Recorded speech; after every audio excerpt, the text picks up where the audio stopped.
बिटिआरआव बिजेपिआ गोदान गोख्रैथिजों दोहौ लाबोदों। अदालगुरि जिल्लानि मोदैबारिखौ बिथा खालामनानै दिनै फोसावदिंनाय मेल खुंदों। अदालगुरियाव बिटिआर मिशननि खामानिखौ आसामनि केबिनेट मन्थ्रि आरो अदालगुरि जिल्लानि गार्जेन मन्थ्रि पीयूष हाजरिकाया गाहाय आलासि महरै बाहागो लानानै नुजाथिदों।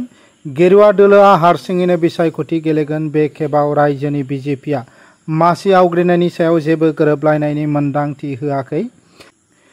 मानोना बिजेपिआव सुबुंफोरनि फोथायनाया गिबि मन्थ्रि डक्टर हेमन्त बिश्व शर्मानि फारसे बांसिनदों। बिटिआरनि बिजेपिनि मावथिफोरा गासै बियाबावनो बिजाथि होनायनि बाथ्रा फोसावनायनि उनाव गोख्रोंनिफ्राय गोख्रोंसिन जाबोनायखौ नुनो मोन्दों आरो मावथिफोरनि गेजेराव फोथायनायखौ गोख्रों नुनो मोन्दों। फोसावदिंनाय मेलाव बयजोंबो मिथिजानाय मोदैबारि बियाबनि इएम दिगन्त बरुवाजों लोगोसे मोनफ्रोमबो थाखोनि दैदेनगिरि आरो मावथिफोरखौ नुनानै रायजो राजाफोरा गोजोननाय मोन्दों। আমাক বাৰুকে উৎসাহিত কৰিছে। ইয়াৰ আৰম্ভণিয়ে কৰিছো, এইকেইদিন অলপ অহা যোৱা কৰি আছো, কিন্তু দলৰ কাৰ্যকৰ্তাসকলৰ লগতহে লগ পাই আছিলো।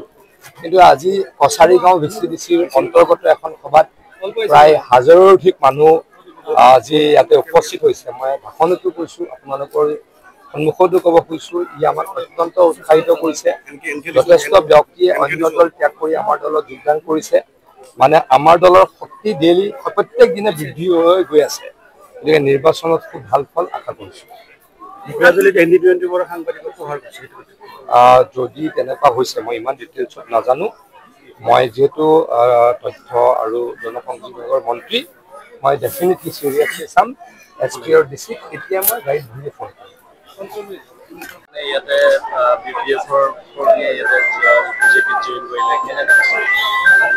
ভাৰতীয় জনতা পাৰ্টিৰ প্ৰতি মানুহৰ আস্থা আৰু বিশ্বাস বাঢ়িছে। বিশেষকৈ মোৰ মোদৈবাৰী সমষ্টিত বহুকেইটা ৰাজনৈতিক দলৰ পৰা বিভিন্ন সভা সমিতিত যোগদান কৰিছে। ইয়াৰ আগতে আমাৰ ভালেকেইখন সভাত যোগদান, আজি মাননীয় মন্ত্ৰী পীযুষ হাজৰিকাদেৱৰ উপস্থিতিত বিপিএফ দলৰ তেওঁলোকৰ ব্লক ছেক্ৰেটাৰী কন্দৰ্প ৰাভা ডাঙৰীয়াৰ সৈতে এটা প্ৰায় 100জনীয়া দলে যোগদান কৰিলে। ইউপিপিএল দলৰো তেওঁলোকৰ ছেক্ৰেটাৰী নায়মন শৰ্মাৰ নেতৃত্বত এটা দলে যোগদান কৰিলে। এপছৰ প্ৰাক্তন কৰ্মীও আজি আমাৰ দলত যোগদান কৰিলে। আৰু এই যোগদানে আহি থকা দিনবিলাকত ভাৰতীয় জনতা পাৰ্টিৰ প্ৰতি যি আস্থা বিশ্বাস মানুহৰ বাঢ়িছে, সেইটো প্ৰমাণ কৰিছে। আৰু আহি থকা নিৰ্বাচনত আমাৰ ভাৰতীয় জনতা পাৰ্টিয়ে ইয়াত ভাল ফল প্ৰদৰ্শন কৰিব আমি আশা কৰিছোঁ আৰু বিশ্বাস ৰাখিছোঁ। আৰু আমি যেনেধৰণে সেৱা আগবঢ়াইছোঁ, ভাৰতীয় জনতা পাৰ্টিয়ে যিধৰণে সেৱা আগবঢ়াইছে তাত ৰাইজ আশ্বস্ত হৈছে। ইউপিপিএলৰ পৰা যোগদান কৰিছে নেকি? ইউপিপিএল দলৰ পৰাও যোগদান কৰিছে। তেওঁলোকৰ নেতৃত্বত নায়মন শৰ্মাৰ নেতৃত্বত প্ৰায় 15জনীয়া দল এটাই যোগদান কৰিছে। বিপিএফৰ এই কছাৰীদল ভিচিডিচিত কন্দৰ্প ৰাভাৰ নেতৃত্বত তেওঁ ব্লকৰ সম্পাদক, তেওঁৰ নেতৃত্বত প্ৰায় 100জনীয়া দল এটাই আজি যোগদান কৰিছে। আৰু আপোনালোকে দেখিছেই যিমান সংখ্যক মানুহে যোগদান কৰিলে, আৰু দলৰ বাহিৰেও সাধাৰণ জনতাইও আজি যোগদান কৰিছে। তো এই যোগদানে আহি থকা দিনত আমাৰ শক্তিশালী কৰিব। আমি যিটো স্থানত আজি সভা কৰিছোঁ, বিগত আজি 2020 চনত যেতিয়া মই ইয়াত প্ৰথম নিৰ্বাচনী সভা চলাব আহিছোঁ, ইয়াত আমাৰ নিৰ্বাচনী সভাই অনুষ্ঠিত কৰিব দিয়া নাছিল বিপিএফে।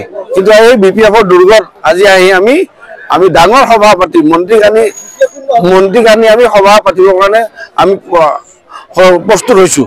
তো আমি বিপিএফ শূন্যৰ দিশে যাই আছে। তেওঁলোকে যি বিশ্বাস, যি আস্থা আগতে দিছিলে, আশ্বাস জনসাধাৰণক দিছিলে, সেই আশা তেওঁলোকে পূৰণ কৰিব পৰা নাই। খালাইগাঁওনিफ्राय असिम शर्मानि रिपर्ट, NBT लाइभ।